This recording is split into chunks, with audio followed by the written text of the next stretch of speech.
to change that picture. Anyway, how you guys doing? It's good evening. It's 6 o'clock, and this is the Unprofessional Professional Sports Show.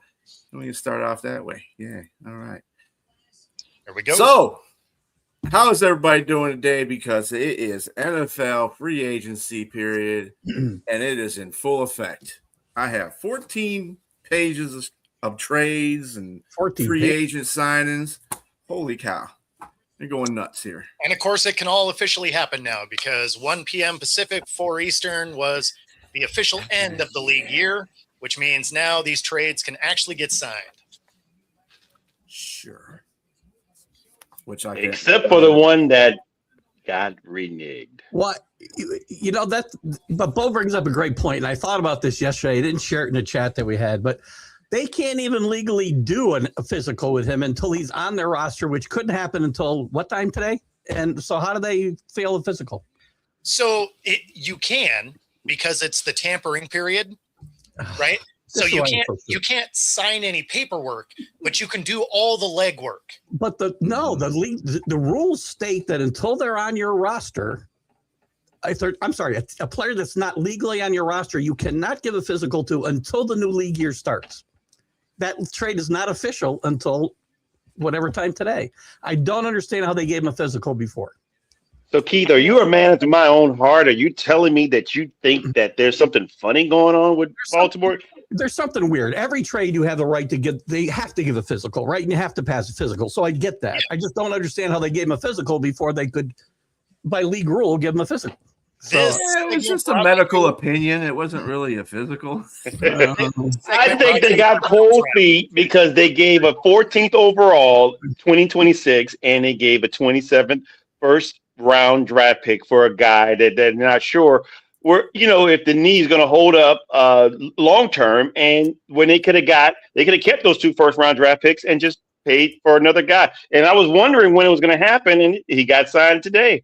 I'm speaking of Trey Hendrickson, and they guaranteed only $60 million guarantees, man. So it's cheap.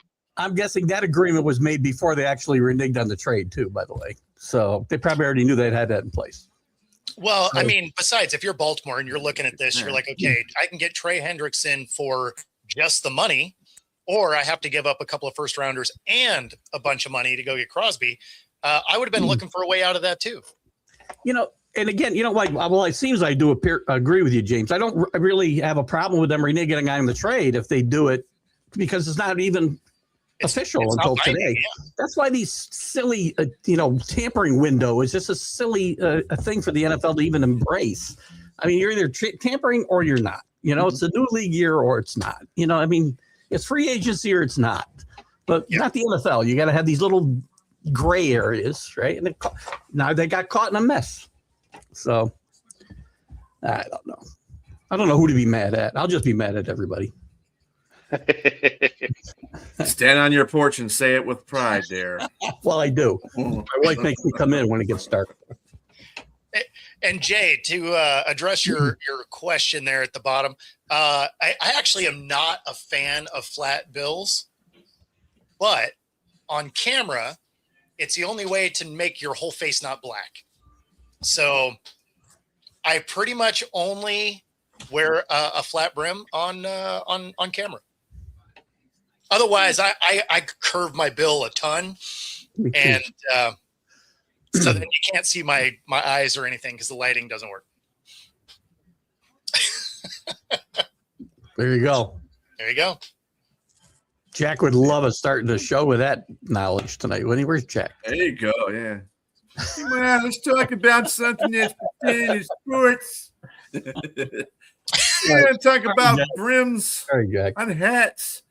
But see, Jack, that's why Jack couldn't be on this show because it's an unprofessional professional sports show. So he's already. And in fact, Jay, since you are in here, you won our raffle. We just crossed the 1,500 sub mark, and you won our signed Jake Bobo card.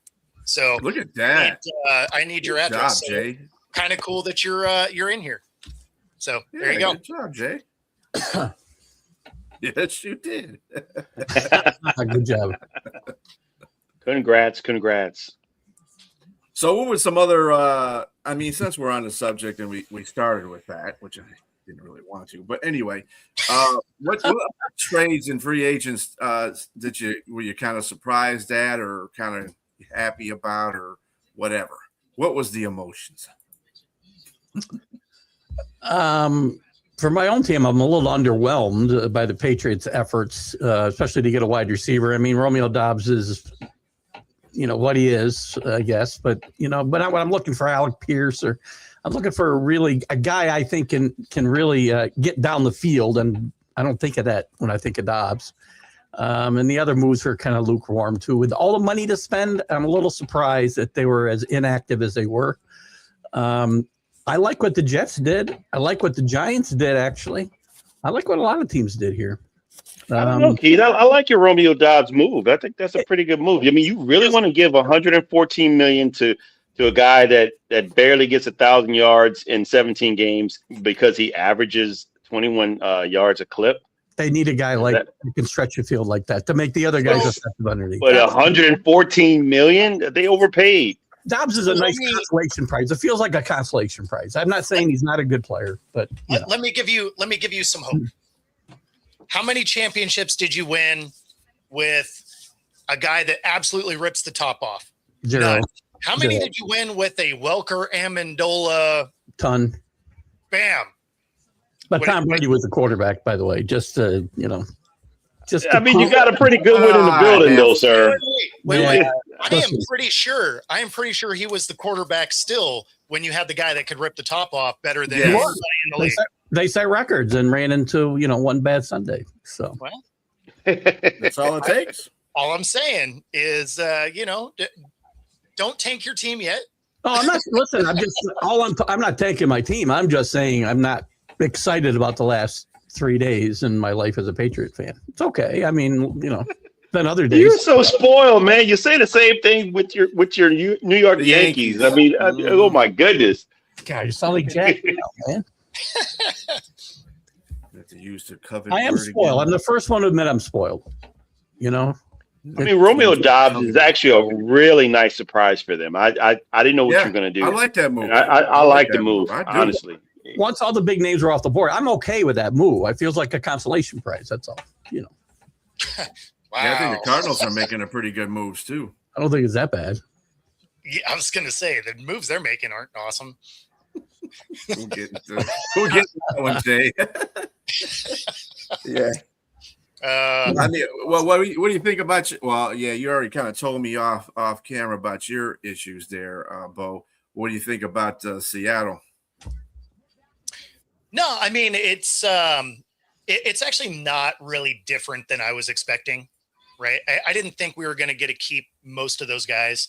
I figured that Kobe Bryant they were going to let go because he was going to make some money. They had already brought Quandre Diggs back, and so you didn't really need more safeties, right? And Kobe Bryant was a corner created into a safety. Right. So they can move on from him without too much issue. Woolen, you knew for a fact wasn't going to come back. He's a boomer bust kind of corner, and the turnover rate isn't what it once was, but he still gets burned all the time. Plus you have the mental errors of, taunting and stuff like that. Everybody got to see it on the national stage, but we've seen it plenty of times here in Seattle. Congratulations, Philadelphia. Yeah. So Pags and I talked about that at length this morning because I was like, well, that's too bad. But, but yeah, I mean, so there were a bunch of guys that, I knew we weren't going to get a keep. I was a little surprised that they kept Shaheed. Certainly at that price tag, 3-year 51 is expensive for a special teamer because they really didn't use him in the offense. So all I can figure is they're going to let Jake Bobo walk, and they're going to move Shaheed into that third receiver spot. There's no way you're giving somebody a 3-year 51 mil contract, and they're not going to be more involved in the offense. Mm-hmm. Well, I think Jay should hold out for a Rashid card, not a Bobo card then. Well, but this one's actually signed in my hand, so that's the one that he gets. It's the one he won. I'm gonna go shoot for 3, Jay. Damn, Jay. Well, so to be fair, these are a very unique card because it was an event that I was a guest coach at. So unless you were at that event, you can't get this card. So at least it's still unique. Oh, okay. Well, there you go. Pretty cool. There you go, Jay. What about you, James? How about your team? Great moves. They stepped out there and did some things. They were actually under the cap this year. Obviously, they led Demario Davis, which I was pretty bummed about that, but I knew it was coming. That was talked about for weeks now. And then obviously he went back to where he started, where he was drafted with the Jets. He got, I believe, 15 million guaranteed, $22 million contract, 2 years. So it'll be good leadership for the Jets. So I'm happy for Demario, and hopefully we'll give him $1 and retire him after those 2 years.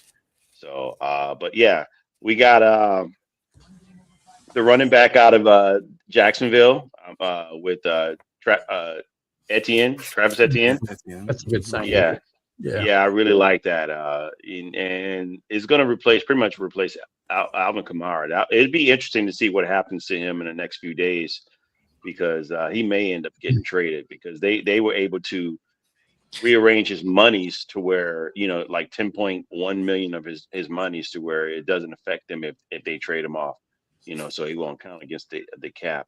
So that, and also the guard. I was hoping that we would get a really good guard. David We got Edwards. the best one David Edwards. We got the best one on the market. So that solidifies our offensive line. We got two bookends. We got the center if he can stay healthy, and now on the left side of the guard is David Edwards. And so, yeah, I like to see what they're going to do with this, second year of Tyler Shuck, and what they're going to do in the draft. We also signed Noah Fant as well, and we got us a really good punter, too, out from the Vikings that averaged like 45 or 46 a clip, man. So. Jay, they are starting to get paid. Walker just got the best contract of a running back. Yeah. Mm-hmm.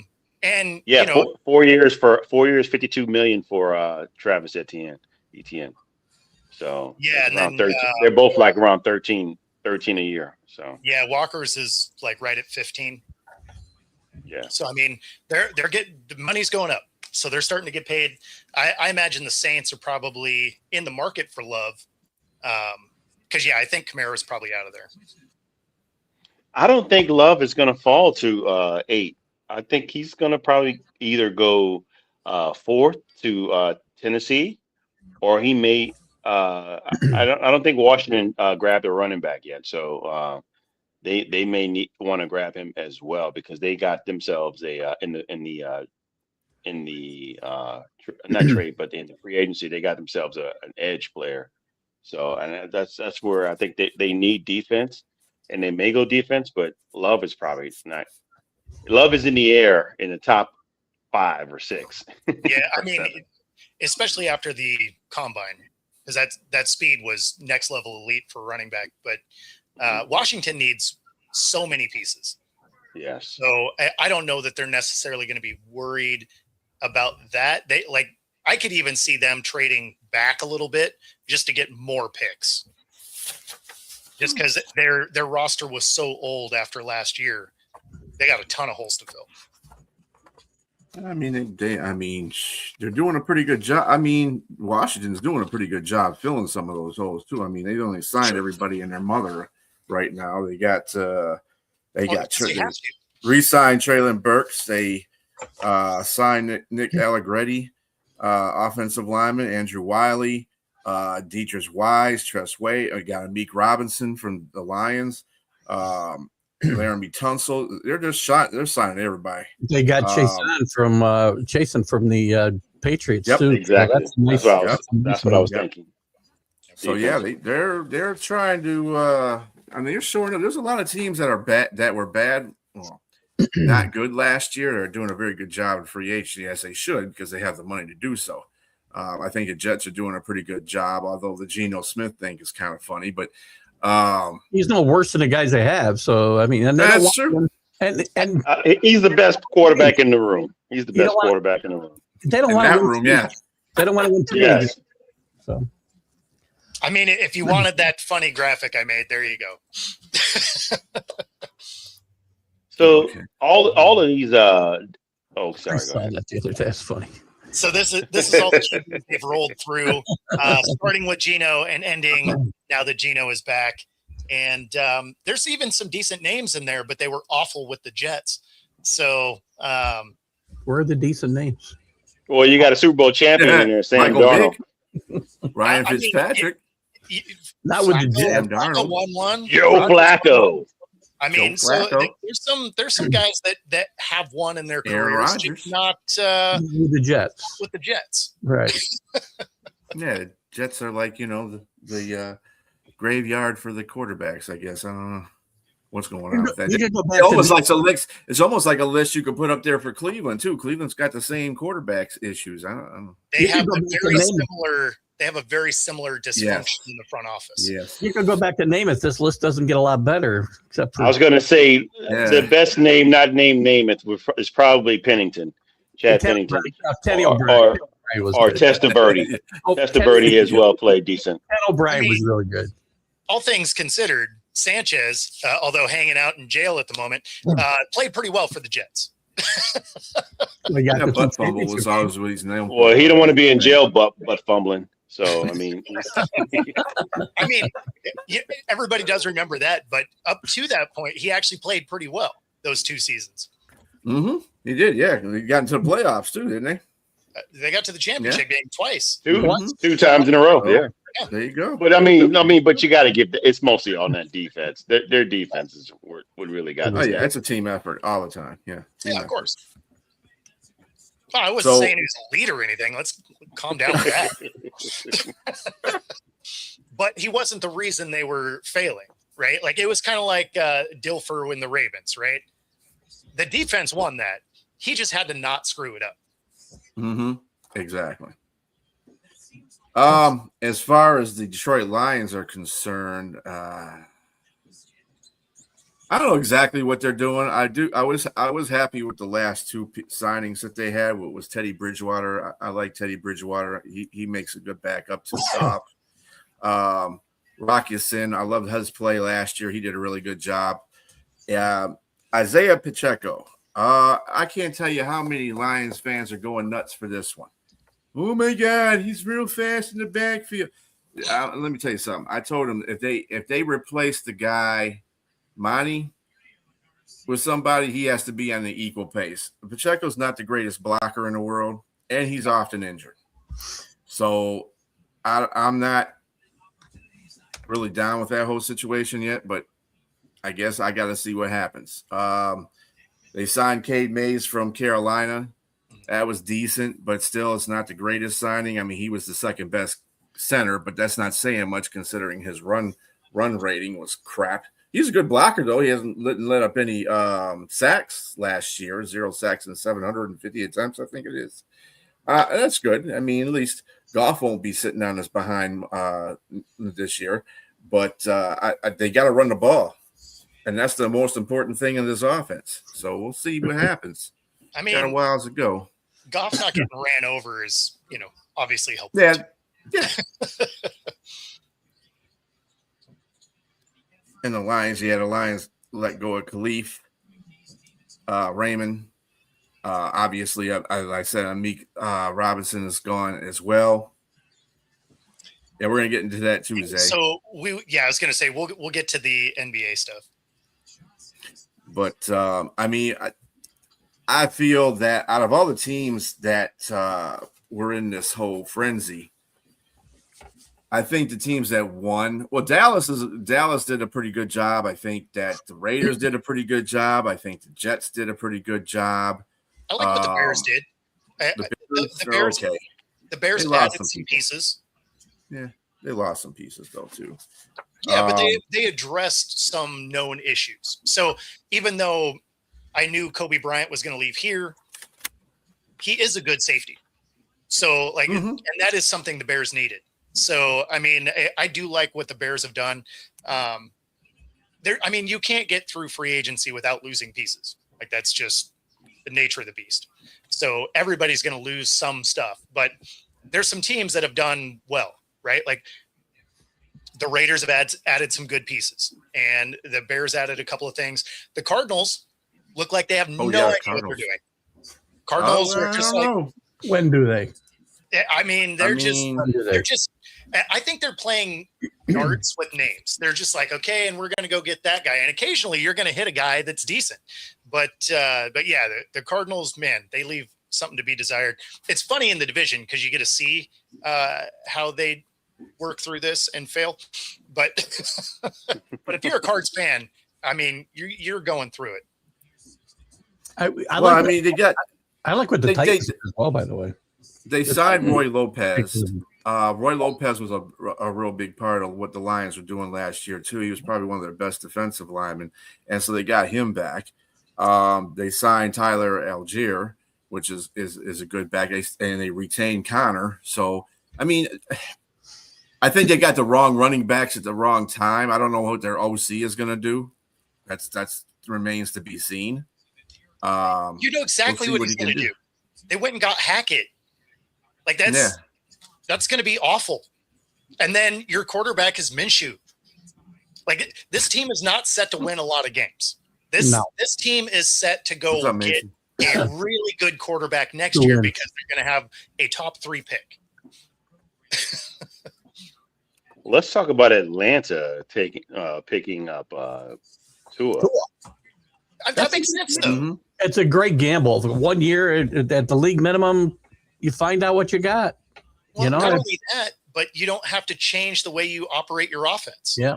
Both left-handed. Right. They both play a similar style. They both get hurt half the time. So between the two, you'll get a whole season. There you go.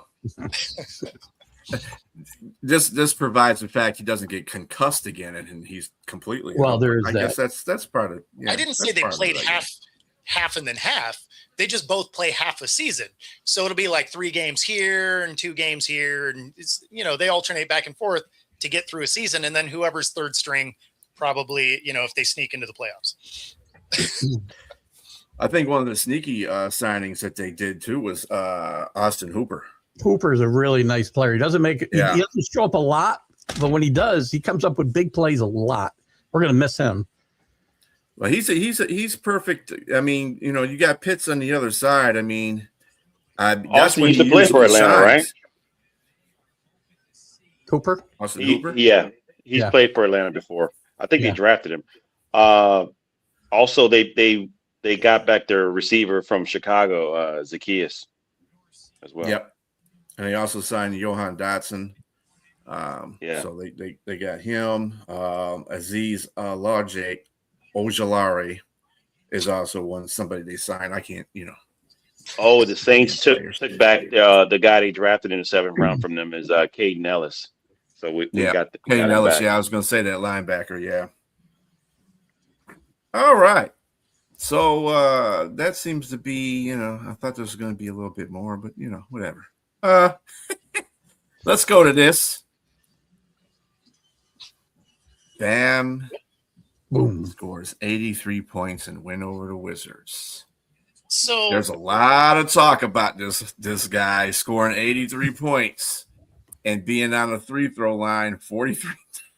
So that's the thing, right? Like that's the most ever called in a game, right? 43 free throw attempts is insane. He was hitting them though, 36 of 43. That's not terrible, but I mean, you got to kind of look at a game that has that many fouls in it. Like you're calling some ridiculous stuff at that point. I mean, you're calling some ticky-tack fouls to call 43, and that's just on the one guy, right? Like that's not saying all for the game. That's just for him. Like that is nuts. I mean, because that means it gets 20, roughly 20 fouls called for him. Like that's crazy. Did the Wizards throw the game? You can ask that every game for the Wizards. I mean, it's the Wizards. That's kind of true. But I think there's a lot of people that were kind of PO'd about the fact that he beat Kobe's record Come on. I was like, come on, stop. Second place. It's second place anyway. I mean, who cares? Right. Yeah, nobody's touching. There's a guy deceased that got 100 points. So I mean, come on. Yeah. Right.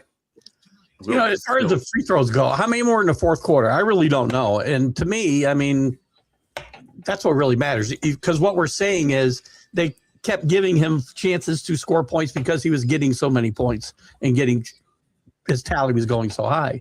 I don't know what he had in the fourth quarter as far as foul shots go. Maybe the majority of them. Well, you might know. I didn't look that close. That I don't know offhand. You know, I don't know how many of them were in the fourth quarter. I just saw the grand total, and I was like, "That's insane." Yeah, I haven't seen any legitimate articles questioning the officiating in this game. Social media, yeah, but that's not where I go for. It's goofy, Keith. I mean, we're poo-pooing on a guy that not you, but we're poo-pooing on a guy that actually had his best night ever in his career. I agree 100%. Oh no, that man his props. I'm not saying points are going to line a lot. 83. I'm not saying the 83 isn't impressive. I'm not saying that at all. I'm just saying 43 free throw attempts is nuts, right? But he still got to make them, though. Like you said, he still got to make them. Yeah, he made 39 of them. And that's exactly why I was like, you know, he was hitting them at a good clip, right? He was 36 for 43. Like he had to go knock those things down. I'm not taking anything away from him. But anytime you see that volume of fouls, and not just in basketball, just in general, right? Like if you see an NFL game where it's just nonstop flags, or I mean, and it's not like this is something new for basketball. Howard, I think, had 39, right? So I mean, it's not like it's unprecedented in that way so much. But anytime I see that volume of fouls, I'm immediately looking at the refs. Why is nobody in the league doing that, though? Why is nobody in the league questioning that? Why are not other players saying, "Oh, you look at what they gave him the record"? I don't think the league got up in the morning and said, "We're going to let Bam get 83 and 43 fouls." They just said they were trying to investigate that situation, but whatever. I haven't found one article that said that anybody's investigating. Oh man, I haven't found nothing. Social media, you can find it, but that's not doesn't mean it's happening. I mean, if the dude is scoring, wait a minute. If the dude is scoring points and he's just constantly going to it ain't his fault that they're following him. He's just doing what he's doing.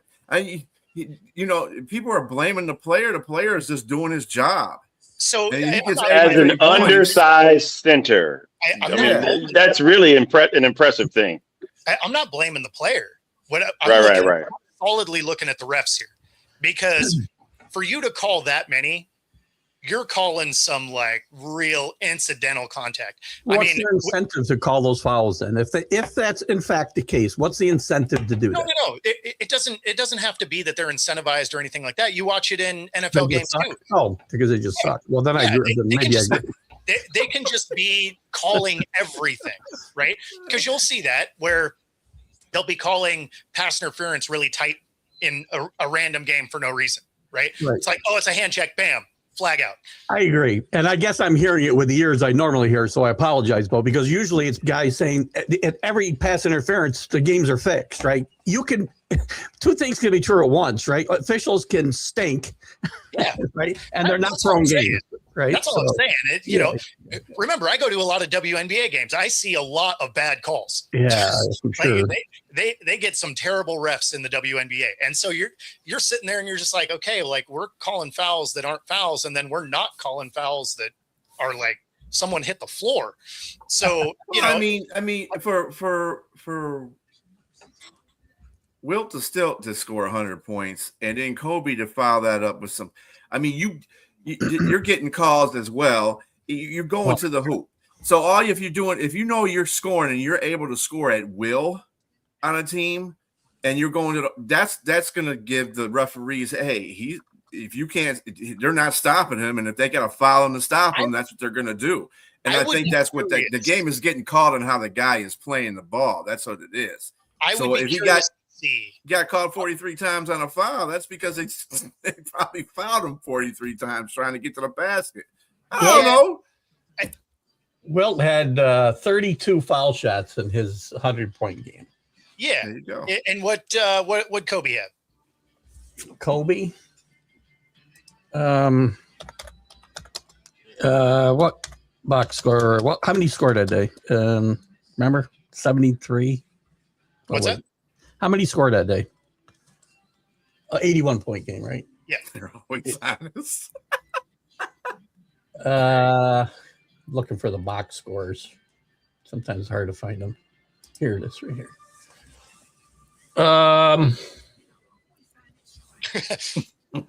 No, probably not. Sometimes TikTok is hilarious. Brett Favre coming out of retirement, signing with Arizona. Colby only had 20. Colby only had 20 in his. That's what I was thinking. Game. Yeah, that's what I was thinking. Is they let Kobe get beat up? I think that would be a lot higher. Again, going to the hole, and you're not getting stopped. The only way you're getting stopped is if somebody's, But Kobe's a high volume shooter, though. That's the thing you got to realize. He's a high volume shooter. I mean, he's not going to be a guy at the end of his career that you look and say he had a high percentage of shooting, but he had a high percent. Of making his shots. He had a high percentage of shooting. He did that day. 60% he shot that day. Yeah. I mean, you got to shoot pretty good if you're putting up 80, right? I mean, yes, exactly. What was the percentage of Bam shooting? He had 43 attempts. I know that. I mean, his free throw shooting. Oh, that was 43 free throws, right? Exactly. No, I think he had 43 free throws. I'm talking about his regular shooting. I think he had 43 field goal attempts too. Hold on a second. I'll find it. Yeah, 36 of 43 was his free throw. Yeah. Hold on one second. Yeah, which was good. Yeah, that's good. Funny thing though, when you're shooting free throws, ain't nobody in your face either. So that's true. Right. He was 20 of 43 from the field. So just under 50%. 7 of 20. Yeah, not bad. 22 3-pointers he threw up too. That's a lot. Yeah, that is a lot. So give it to Bam. Bam was trying to win. Yeah, and stop hassling the refs because that's just the way that they called the game. Because they're honest. Yeah, because they're honest. It's like you're right. That might be the best defense the Wizard had. If you fouled Shaq 46 times, he wouldn't score 83 points. I can tell you. Right. Well, he can't shoot a free throw. That's the point. Or free throw for sure. That's right. That's why Hack-a-Shaq was a thing. Right. That's right. But yes, everybody else, uncontested points, they go in typically. Like most players are pretty good free throw shooters. Why are you bringing up old stuff, Carlos? Man. Thanks, Carlos. I don't think the betting line was like 82, so I don't think. Yeah, I was going to say there was certainly not a prop bet for that. And I doubt Bam got up thinking I'm going to score 83 today. I just feel it. Yeah, I don't think he got up feeling that way. But once he started playing the game, I'm sure he was like, well, hey, I don't know if it was Red Sea parting for the Wizards. I don't know what was going on with their defense, but he just thought that he could just score at will. I don't know what was going on, but no, apparently they were fouling him constantly. Yeah, well. I would like to see the foul chart for that, by periods or by I don't know how to find that. I wish I could find that stat. That's they gotta have an advanced stat somewhere, right? But of course. So from 83 points to losing 8-0.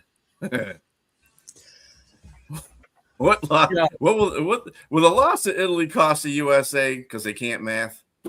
So they can't math. The manager is looking. He can bet. He can try to walk back what he said in the morning all he wants. But everything he did all day and all night said he thought he was out of pool play. He thought they were done because the pitching moves he made no sense either. The lineup didn't make a lot of sense to me. You say basically some of my guys partied too hard yesterday after beating Mexico. So. He definitely told his guys they were moving on, and they did not take that game seriously. Nope. And as it sits today, there's a real shot that the U.S. misses. So for those of you that aren't familiar, if Mexico wins, it'll be Mexico and the U.S. if Mexico scores more than 5 runs. Correct. If they score less than 4 or less and they win, then it'll be Mexico and Italy. if Italy wins, then the U.S. and Italy go. So there is a scenario, because we're bad at math, that they don't make it to the next round. Yes, good old American education. And if you're Mexico and Italy and you just wanted to stick it to the U.S., which You could go to extra innings. you could, kind of fix this game a little bit, where Mexico wins 4-3 and they both move on, and they just kind of twist the knife a little bit. It's ridiculous. Him trying to walk this back is just ridiculous, because if you watch the game, he doesn't. I'm convinced he figured out, or somebody told him late in the game yesterday, because the bases were loaded. They were trying to come back in this game. Bases were loaded. He's got Clayton Kershaw up in the bullpen, and Miller and Bednar sitting there. What is he doing? And then he puts Miller in and not Kershaw. So somebody said to him, there's this whole run differential thing, Mark. Maybe it's all about the tinfoil hats. The colors of the flag are the same. Yeah, there you go. This is a good chance for Keith to rag on his coach. So I'd like to give him that. Oh my God, Aaron Boone could have figured this out, for crying out loud. What I don't get is how is it that nobody could figure out that the math wasn't mathing? Somebody had to know. Or somebody figured it out, like in the 8th inning. Like soon as he said, "Hey, we're moving on," I feel like somebody right then should have been like, "Hey, no." And then his real employer, MLB Network, tries to cover it all up. They pulled the interview from their website. They scrubbed the video. So, I mean, come on. It's obvious he made a mistake. You might as well just come clean and say, because it's the cover-up's always worse, right, than the crime. Oh, yeah. Don't cover it up. Just say, boy, I blew it. I'd have a lot more respect for you if you just say I blew it. No question. Yeah. I mean, if he would have just stopped at, I thought we were. If he'd have just stopped there, you'd been like, okay, well, I mean, so you're kind of dumb, but all right, cool. Because no matter what, you're dumb, right? You're either dumb on this side or you're dumb on this side. There's no scenario where you're smart in this scenario. So you just look at it as like, hey, I did the math wrong, and apparently nobody else can do the math either. Did somebody say coach and I didn't correct them? Because I used to correct Carlos all the time when he called the baseball manager the coach. So that's what that's about. Yeah. Maybe I did it. I don't know. Exactly. Which is fun. It's a world baseball competition, so they just put us back, put us out there, and America. And it's Italy. It's not the Dominican Republic. It's Italy. They should have been able to win with the team that rolled out there, quite frankly, right? But all these teams are catching up, though, because you just have to have visited their country, apparently, to be able to play for it. So that's the thing. If you look at Italy's team, it's a lot of people that knew someone from Italy once, or they bought Italian bread at some point. Austin Wells was playing for Panama. He went through the Panama Canal once, so he can play for Panama. Jeez, I went to the Panama Canal. I can go play too. You got a postcard. That's right. We went to Costco, got a loaf of Pugliese bread. Boom, Italian. Yep. There you go. So, you might have. Obviously, you can't really say anything against that, because they did beat America. Got nothing to say. They're up 8-0 in that game. Hard to believe. I'm watching this game saying this can't be happening. Oh yeah.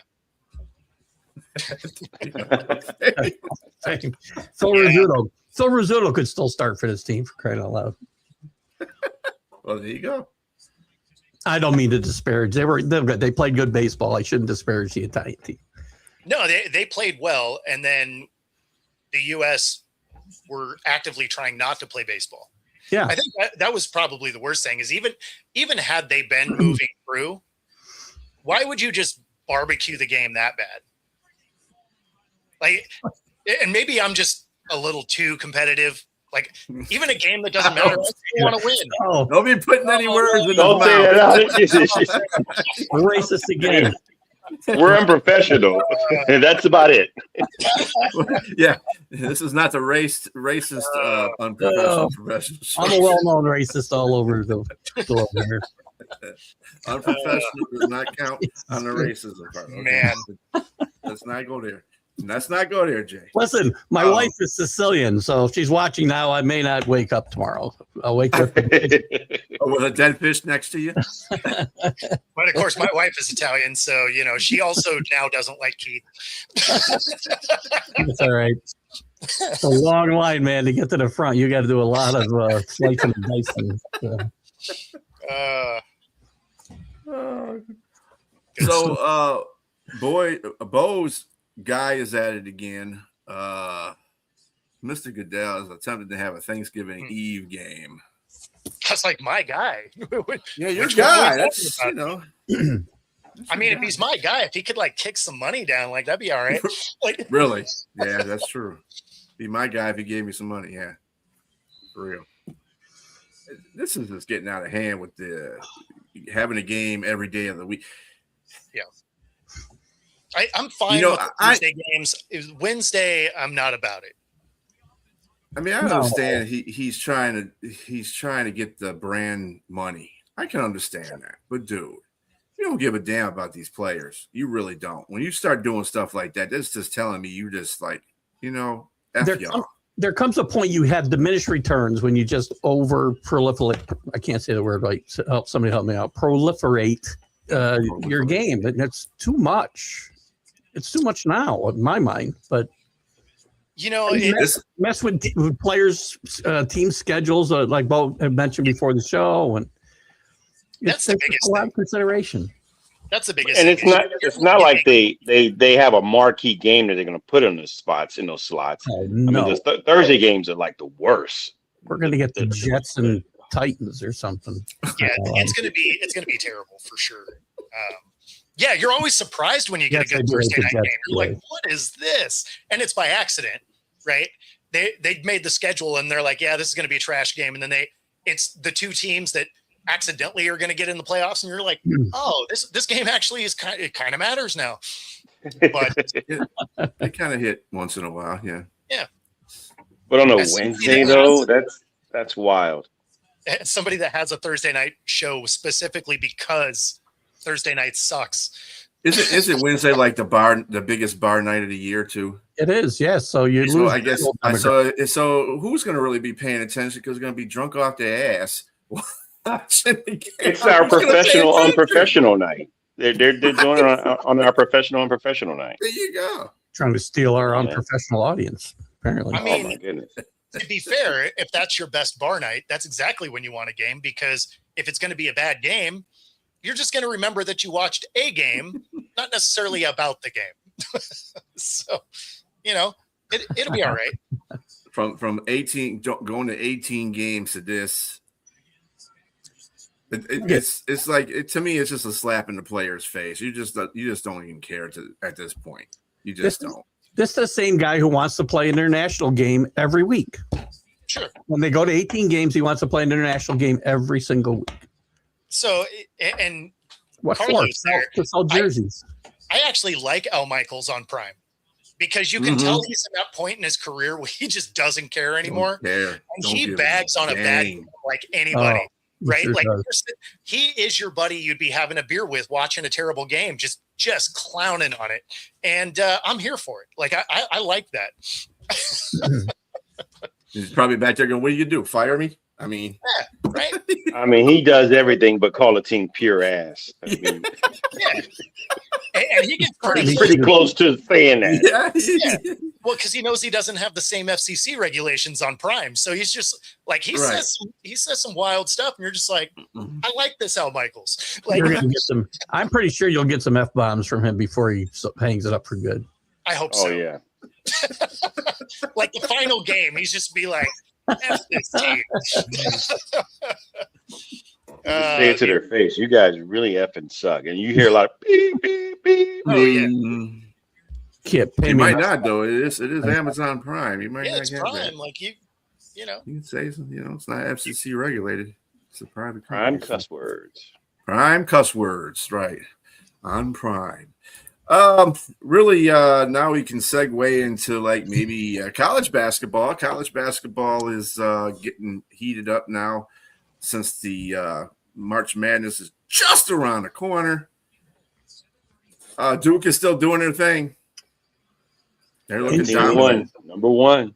Yeah, they got a couple injuries they got to be concerned about here in the ACC tournament, but they probably got a number one locked up, even if they were to lose, the first game of the ACC tournament. I would think now. Nah, I don't see that happening. The only one left is the 4. I think 3 of the number ones are solid right now, and I think Florida's got the 4th one, unless they totally, throw a stinker in the SEC tournament. So, but I think, to me, there's some really good stories. I want to see Miami get through their conference tournament. I want to see them go into this undefeated. I've hated the last 3 weeks, them wondering if they lose a game somewhere, they're going to get left out. They shouldn't be left out.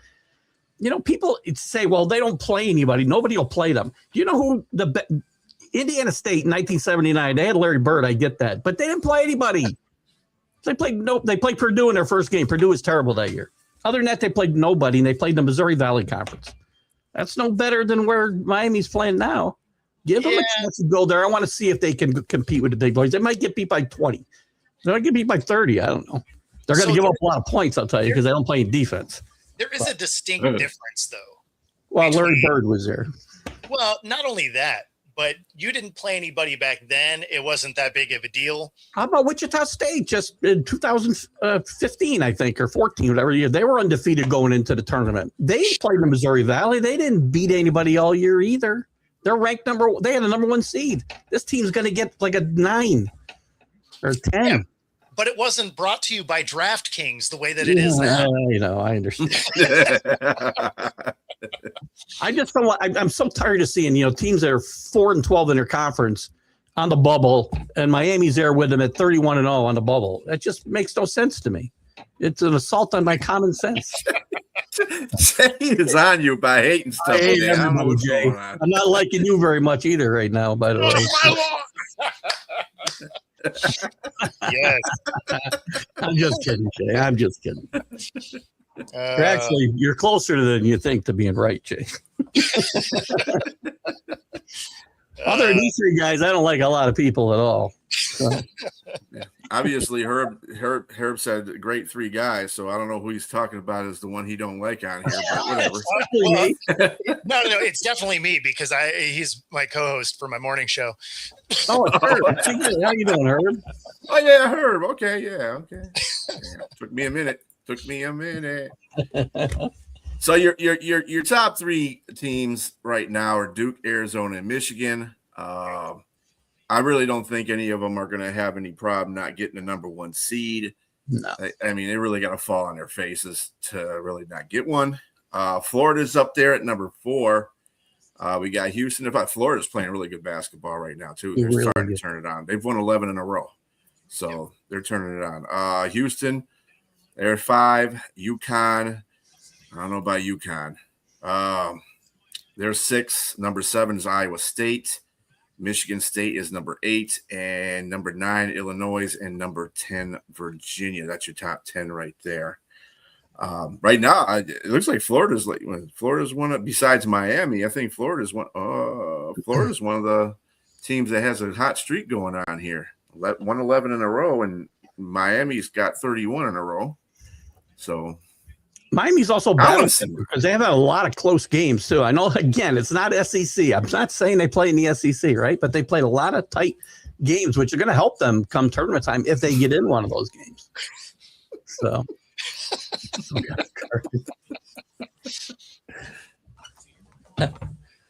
yeah, he's the Bama guy. Yep. Bama's playing well. Bama's got a shot. There's like 14, 16 teams got a shot to win this whole thing. I mean, we know who the top 4 are. They're going to be the favorites, obviously, but there are a lot of teams with a chance to win this thing. Maybe as many as I've ever seen. They'll probably all go out early, and we'll have some crazy Final 4. But, it'll be the underdog championship. Might be your team, Miami. Florida has a really good chance to repeat. Mm-hmm. Yeah, Florida's playing some really good ball right now. Some of these teams can't shoot the ball at all, by the way, but they're going to hurt them come playoff time or come tournament time. And Selection Sunday's this Sunday, the 15th. So make sure you tune into that so we can see where everybody falls at. A lot of the conferences will be wrapping up their championships by then too. Saturday, I believe, Sunday, early Sunday. Locally here, the Siena Saints punched their ticket last night with a victory over Merrimack. Mm-hmm.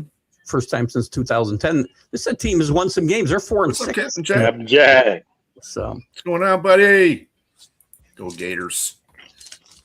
How's your Miami team doing there, Keith? Miami is just outside the top 25. They've had a pretty good year in the ACC, though. They'll be in this field. They could win a game. They could win 2 games and surprise somebody. They played pretty well the second year with, I'm trying to think of their coach's name, came from Duke 2 years ago when Jim Larangara left. But this team was in the Final Four just 3-4 years ago, and had a really bad last couple of years, but they played really well down the stretch here. Do you have a really good shot at winning the ACC tournament? I think so. I think if Duke's going to be the prohibitive favor, right? But after that, I mean, if they should falter, there's a bunch of teams that could win that tournament. It's pretty deep. I think the league's pretty deep until you get to Lake Syracuse, who finally fired their coach today. Yeah, Georgia Tech fired their coach too. Yeah, a lot of coaches bit the dust the last few days. Don't. Hey, Bo, do you have any pull in this NCAA tournament? So I always hope the Zags are going to get it done, but I like the Zags. Underrated this year because they're under the radar a little bit. Nobody's seen them coming. They're 12th, 11th, 12th in the country. 12th, yeah. It's maybe that's good because a lot of times they're getting talked about a lot, and they struggle to even get into the Final Four. Like they usually have an Elite 8 exit, and so maybe if they're flying under the radar, maybe that'll help them out. So, but I always hope that the Zags will, eventually finally get it done. I actually put a little future bet on them plus 4,000 here a couple of weeks ago. So okay, we'll take that. Yeah, throw some pizza money on that. Yeah, you just got to get hot for 2 weeks, right? So. Yeah. By the way, Bo, speaking of Gonzaga, there's a really cool documentary if you're a Zags fan on Tubi about this last 25 years of Gonzaga basketball. It's really good. Watched it yesterday. Check it out. I'll have to check it out because I've watched that stretch of basketball. Yeah. I was going to say for 25 years, they're not really an underdog anymore. They're actually a really good program. Yeah. So they're an amazing program. Yeah. They just can't get it done. Like they can't finish because there's actually been a lot of years where they were one of the number 1 ranked teams. They can never close it out. They've gone to the final game undefeated, if I'm not mistaken. Didn't they against Baylor 4 or 5 years ago? I think they're undefeated. Mm-hmm. Maybe they had one loss. Maybe. They were number 1 team in the nation. Mm-hmm. Yeah, and then they had a Final Four exit. I think that year. Yeah, they lost in a final to Baylor that year. They lost in a final to North Carolina through 2 out of 4 years or something like that. They were in the final. Are you saying they're the Buffalo Bills of the NCAA? Yeah, they just can't quite win it all. Yeah. And I like that. There's always a feel-good story going into the tournament. I mean, it seems like every year, somebody's talking about the Zags. So they're a great basketball program. Mm-hmm. No question. Like they have a fantastic basketball program, and it's why I support them. It's the only thing they do, right? Like they don't really do anything else. They're a basketball school, and it's not like the UW is ever even in the conversation, right? Like that's not what they do well. Football, that's what they do, like and track. 25 years ago, they were getting ready. The administration wanted to drop the Division III. They wanted to drop basketball Division I because it was too expensive. Imagine if they'd done that. History would have been so much different. Mark Few and Munson before him did a great job. Mark Few's one of the most underrated coaches in the country. But he's had chances to go and doesn't leave. He could have gone to UCLA. Didn't go. He knows where he fits. I like coaches who know where they fit. Yeah, we got into that earlier, Jeffrey. Just before we sayonara out of here, anybody got any other extra sports tidbits, professional or unprofessional? Yeah. Dang. Everybody at once. So we had the last deadline for the WNBA come and go on the 10th, and they did not come to a resolution. And now they're like, hey, what if we sit down in the same room together? So apparently that's going to happen Tuesday. Oh, wow. I feel like that probably should have happened sometime over the last 3 months, because the timetable for them to actually get anything done is ridiculous at this point. So had this thing actually got signed on the 10th, which it didn't, but even if we were pretending that it did, this is the timeline that they'd have to take to try and hit opening day when they're supposed to. So say they got it done yesterday, and that contract gets ratified by the 31st, right? So then the 1st through the 6th would be the expansion draft, because they're adding 2 teams, right? And then qualifying offers have to get signed on the 7th and 8th. Free agency would be the 12th through the 18th. The normal draft would be the 13th. Training camp, the 19th. First game, the 25th. All of that is in the month of April. So between the 1st and the 25th, where they're playing their first game, they have to have 2 drafts, a free agency period. Like, this is just not going to happen. So now they're going to finally talk to each other this coming Tuesday. I'm not really sure how they get through this without missing some games. Yeah, Jay, like who's at fault here? Players of the league. I think this is more the league than the players. This is the league. The league wildly overplaying their hand, because the other leagues pay more than the WNBA. So the other leagues make more than WNBA, though. I mean, the NBA's propped it up for 20 years. Last year's the first year they made any money. Where's the money going to come from? I mean, the thing is, though, is the players have all the leverage. And the money is going to come from the $200 million a year TV contract they just signed. But the players have all the leverage, because you can make more money in all the other leagues. Whether it's the ones they just started or overseas, they all pay better. Well, the other women's leagues. Yeah. Gotcha. So, I mean, when you're looking at it from that aspect, it's like, okay, when you were working, would you work for a third of the amount of time for more than twice the pay? Or you're like, no, I really want to work for this company that doesn't treat me that great for a third of the price for 3 times as long? That's a rhetorical question, right? Yes. There's not a single person on the planet to be like, hot damn, let me make less money. Like, so yeah, no, this is where the league is wildly overplaying their hand. And I would not be surprised if there is a strike. No. Prayers out to the WNBA. Hopefully they get their stuff together and they are able to have a season this year. Somebody let me know if they play. Oh, I'll watch Bo's reports. It's the only way. Hey, I hope they do get it done, because selfishly, I want to be back in the stadiums. So, like, let's get it together. The only reason I care about the WNBA is so Bo's got some work. That's all. That's right. There you go. Right. And on that note, I wouldn't know if there's a strike or not. We are closing our show on that note. Everybody have a very good evening. We will see you next Wednesday at 6:00 p.m. Eastern Standard Time. Peace out.